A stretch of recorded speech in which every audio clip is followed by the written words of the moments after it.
ကဲချစ်ရတဲ့ကာကာလေးတွေရော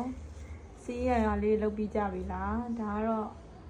ဒါပြီးရင်ပြီးပါပြီဒီဟာကတော့၄ချိန်မြောက်ပြန်စစ်တာလေးပါဒါပြီးရင်တော့အလုံးပြီးပါပြီအကုန်လုံးပြီးသွားပါပြီဒါတော့နောက်ဆုံးအတုပ်စစ်ဖို့ကြံနေတာလေးတွေပါဒါ၄ချိန်တော့ပြန်စစ်တာပေါ့နော်အဲ့တော့မုံတို့ရဲ့ကာကာလေးတွေလည်းမိမိတို့ဖုန်းကစင်ကတ်နှစ်ကတ်ထည့်လို့ရတယ်ဆိုရင်နှစ်ကတ်လေးကိုထည့်ထားဖို့မမေ့ပါနဲ့နော်ကိုက eSIM supporting ပေးတဲ့ဖုန်းလေးတွေဆိုလို့ရှိရင်လည်း eSIM လေးတွေထည့်ထားဖို့တရက်ပဲအချိန်ရတော့တာဖြစ်လို့မမေ့မေ့နေတယ်ဆိုရင်လည်းပဲအခုချိန်ကနေစပြီးတော့ eSIM ရှောက်ပြီးတော့တုံးချပါနော်နောက်ထပ်ကိုပြန်ရောင်းတဲ့အခါကျရင်အဲ့ဒါလေးတွေကစင်ပြီးချောချောမွေ့မွေ့ဖြစ်အောင်ပေါ့နော်ရှောက်ထားတာပိုကောင်းပါလေ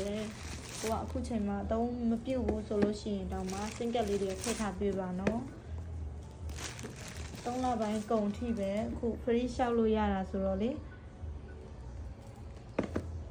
အဲ့တော့ကိုယ့်ရဲ့ customer လေးတွေကိုလုပ်ပြီးကြပြီလားလို့မောင်တို့ကတော့ဒါပြီးပြီပေါ့နော်ပြီးတာတောင်မှဒါကနောက်ဆုံးအတုပ်